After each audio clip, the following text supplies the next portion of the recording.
she would get 30% or you would get 30%? I would get 30%. She would get 70%. But she has to provide her own accommodation. She would have to pay for her own photography. And I'm simply just passing on the booking. And for that, 30%. If there was actually more involved, for example, if I was providing her accommodation, it would jump up to 50%.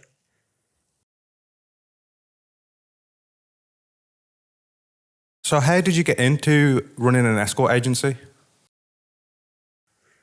Well, the story starts, I had arranged 2 or 3 bookings for my friends with a existing London escort agency. Became quite friendly with the operator. And, you know, just as a joke, he said, well, actually the 3 bookings you arranged, you could have earned X amount of money in commission. And that got me thinking. What got me thinking is, how hard could this be? You know, if I have already the business and the marketing skills, I could actually do it better than him and better than a lot of the competition out there. So what was the first steps to setting up the agency? Needing some basic web design skills, some search engine optimization. Back then, so I started in 2008, the algorithms for Google were very different. We're talking a lot of backlinks, you know, a lot of links from review websites, advertising websites. But then the biggest challenge is, how do you find the girls? And how did you find the girls? Okay. The girls registered on London agencies are across multiple agencies. They're not really going to take off anyone new. So let's look at some independents. You know, can I do something better for them? Are they getting enough work? You know, at the end of the day, if I provide the work, they will come and join. Word will spread, they will tell their friends will join. And therefore, the business will grow, the agency will grow. So who was the first girl you hired? And how did that happen? I was testing the waters and put a few advertisements out there and received a call from a girl from Israel. Said she was coming to London. Picked her up from the airport. And then, yeah, she was actually my first ever girl. So randomly, you put an ad up and a lady from Israel said she's up for working for you. It really surprised me, but it just seemed that I had a knack for it. I just knew where to target, where to find potential escorts and where to find potential customers. And with her being your first client, so what would be the split like? How much would you charge and how often would she have to work? 30%, she could work as and when she wanted. She would get 30% or you would get 30%? I would get 30%. She would get 70%. But she has to provide her own accommodation. She would have to pay for her own photography. And I'm simply just passing on the booking. And for that, 30%. If there was actually more involved, for example, if I was providing her accommodation, it would jump up to 50%. So there'd be times where you would take people on and the split would just adjust accordingly based on what you offer them? Yeah, so 50% if I'm providing accommodation. And this is usually in the case of someone working part-time, because they would use one place to live and one place to work. However, most escorts here actually work and live from their apartment. How do they feel, I guess, giving you 30 and 50% if they're selling their body and doing the work? Well, as I mentioned, how I recruited initially, or my idea to recruit initially, was to target independents. Now, independents will be cleaving 100%. But then why would they work for me? Because I could find them the punter where they couldn't. They didn't have that set of skills to get the punter to call in the first place. And that's why they pay the commission. And then I guess, how did it snowball? How did the agency start to grow? And how did you start getting more and more girls? At the time I went into partnership with actually the first escort agency that we used between me and some friends of mine. What we did is any ladies that I'd recruited would then advertise on his website, and the ladies on his website would advertise on mine. And the agency just grew, you know, organically from approximately 5 ladies in the first month all the way to 20 in the second. The growth was that quick and fast? Yeah. And bearing in mind, in 2008, there was a lot less competition. And so how much would you make off one girl?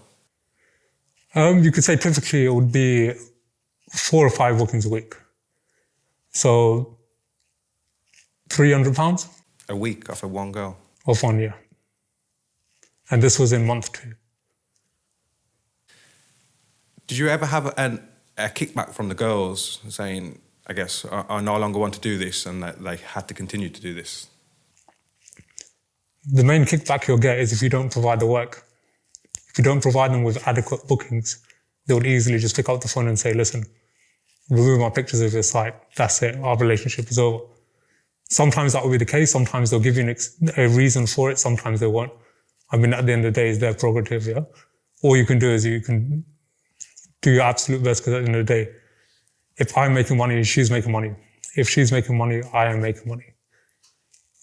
Otherwise, if the bookings come to a standstill, yeah, the relationship isn't working. At the peak of your agency, how many girls did you have working for you? Just under 30. Just under 30. Afterwards, it became more of a quality of a quantity. And when you had 30 girls working for you, how much was you making a week then? At my peak, in terms of profit, about 17 to 18,000 pounds a month in profit. And that is after deducting all the costs. And how would you feel morally about, I guess, selling other people's bodies, and you're making 18 grand a month on the back of that? How did you feel anyway about that? You can ask how I felt at the time, and at the time I felt, to be honest, if I'm making £5,000 of a lady, she's earning 10. So that was actually my justification at the time. If you ask, with a little bit more maturity and understanding, how do I feel? Yeah, they should be keeping all of it. There should be adequate tools out there for them to be able to work safely without the need of a middleman. And what's the difference between you running an agency and a pimp? To my understanding, and from the research I did, a pimp provides accommodation, food, drugs and security. But there's not actually any earnings involved. The earnings go all to the pimp. We don't get involved in their life like that. We pass on a booking and then we don't see or hear from them. If they take a break, we don't have any contact. Sometimes they might become friends, but it'll just be a working relationship most of the time. So that's why I like to distinguish an escort agency over a classic pimp. Now, I'm not saying that there aren't any evil escort agencies. Of course there is, but it's just not the way I operated. And then going back to your story, obviously I know you wish to remain anonymous, but obviously as I was reading your story, I was reading harrowing things about the story itself, like girls were forced into working, they wanted to return home, they couldn't. What's your side of events there? The press is the press. The press need to make a story as compelling as possible. I could just easily do the same in front of the camera.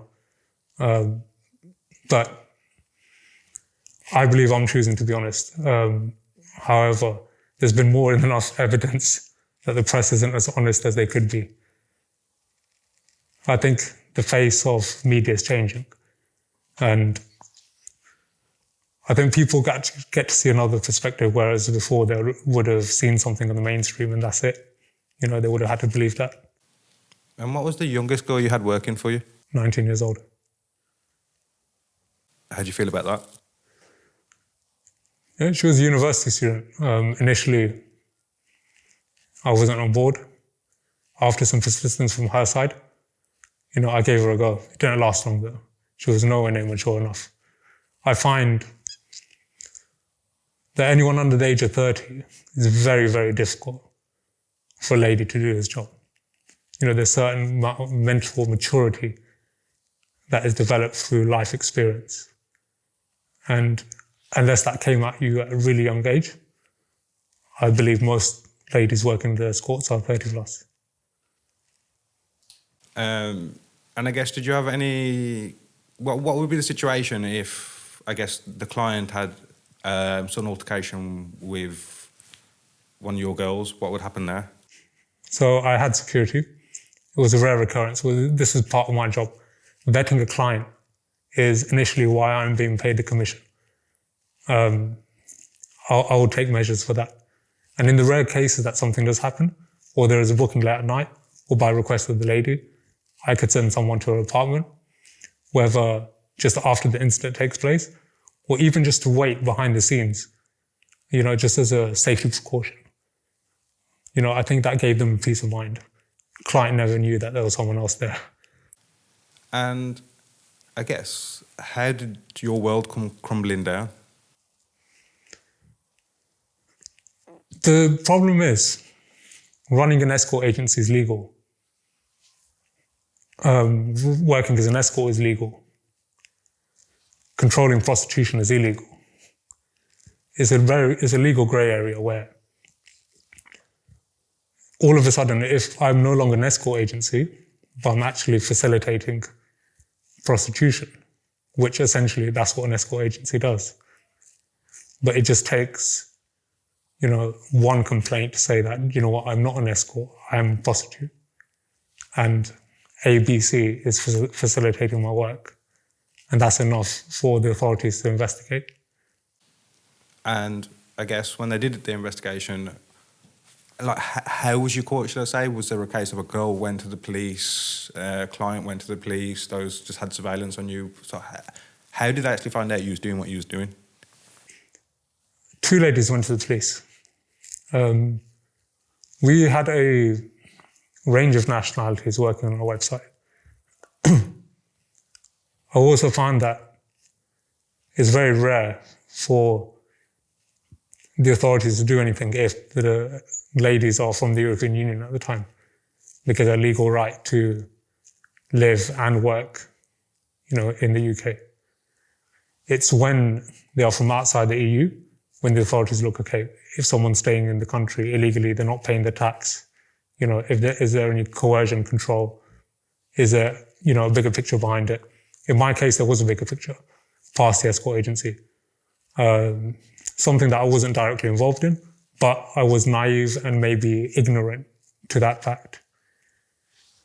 At the end of the day, if 2 ladies go to the police, that means they're obviously not making it up, because that will be one. It is the authorities' job to investigate at that point. And that's the beginning of, you could say, the end of my career in this. So why did the girls go to the police? I think they were seduced with an idea. And that idea being receiving legal status to remain in the UK. I genuinely believe the authorities just needed to tick some boxes, that they're doing something every once in a while. And they approached some of the ladies on my agencies and also the competition with a promise that, look, we know what's going on. If you cooperate, we would actually legitimize your visa, because they were staying, in fact, illegally. I believe this was the main motivation for going to the police. But what was their justification? So I guess they couldn't say that to the police. So what would they say to the police? They relayed the story accurately. I'm not saying that they lied. They didn't lie.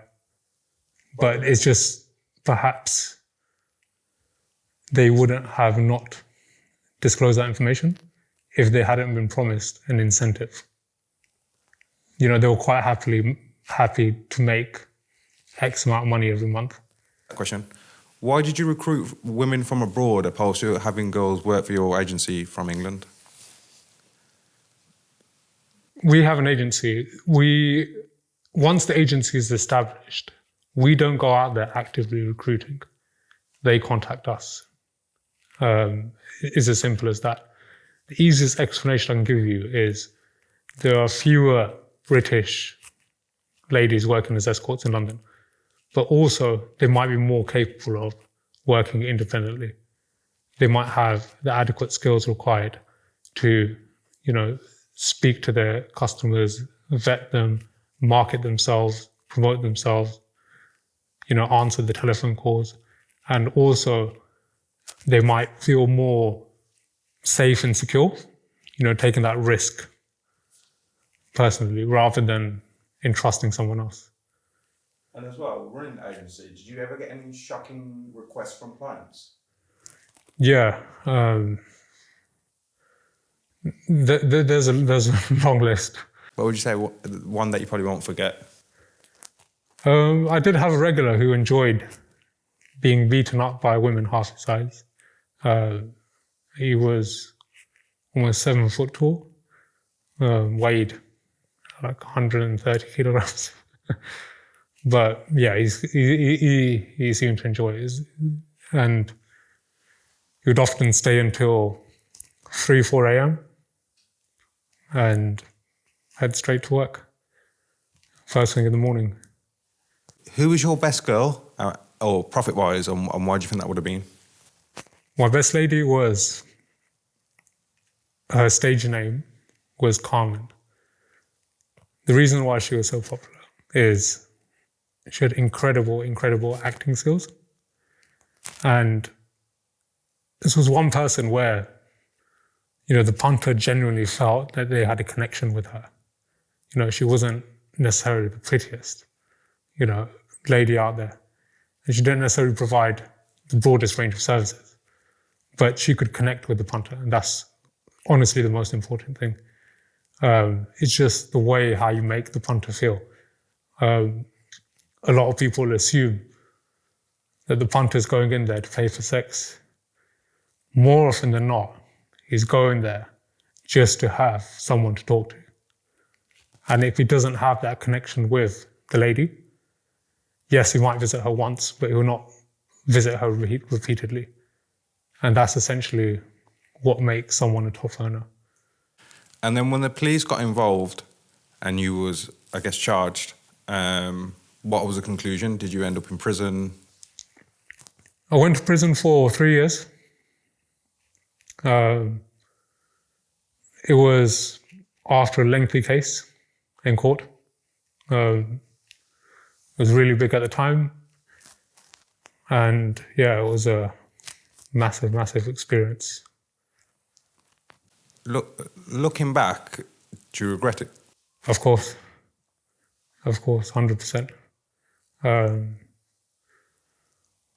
I don't think, unless you're defending your friends or family or your loved ones, that's the only reason to go to prison.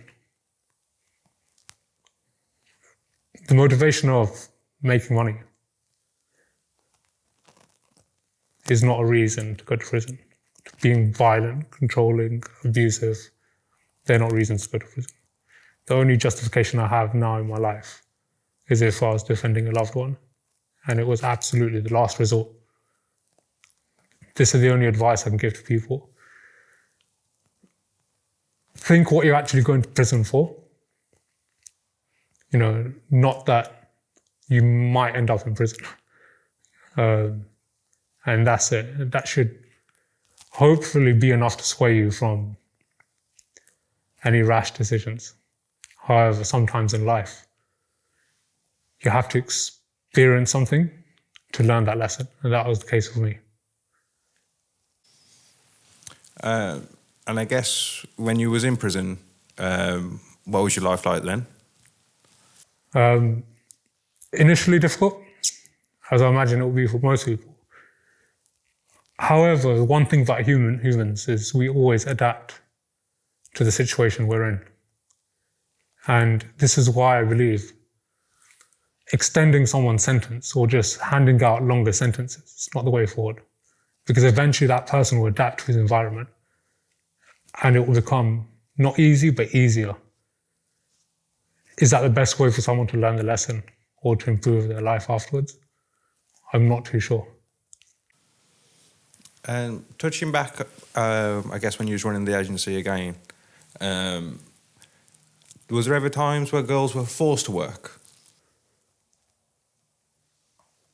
The main answer is no, but yeah, if you really think about it, there were circumstances where they could have felt forced to work. And that's the wording I'll use. It's not a case of saying, you're working, end of story, there's no arguments. It's more so that they feel obliged, they feel slightly guilty to not work. For example, if they have a regular punter who visits them every week and then one particular day they're tired, they might think, if I don't work this job, he might not visit me again. It might disappoint him. That's one example of they could feel forced to work. Another example is providing certain services. They might think they were never told, you have to do this. But also they'll think, if I don't do it, I might earn less or I might become less popular, or the agency will send less work my way, recommend me less. I guess another reason why I asked that question was in the articles which I was reading about the case, I came across one of them where they said their passports were taken. Yeah, so this is common, but there's no reason for an agency to take a passport. But where this distinction is how the lady arrived into the UK in the first place. Who is responsible for that? And if I'm running an agency full time, I don't think I could take that on. The skill set required for that is much greater than running an escort agency. That person. So I guess when they've been flown in, who's paying for that? And again, it will be the person that facilitated their arrival into the UK. And that wouldn't be one person. It would be, an agent abroad with perhaps financial backer here. So let's say they work for you. Yeah. Would they have to pay you back that flight fee before they make anything? No, they would pay me my commission, but they perhaps would also pay, the person that facilitated their arrival into the UK. I'll give you an example. If a lady's turnover was 15,000, they paid 4.5, as in 30% commission. They might then pay another 4.5, to the person that facilitated arrival into the UK. But it's not something that I was directly involved in. But again, I was ignorant and naive and perhaps just turned a blind eye, thinking of my own benefit.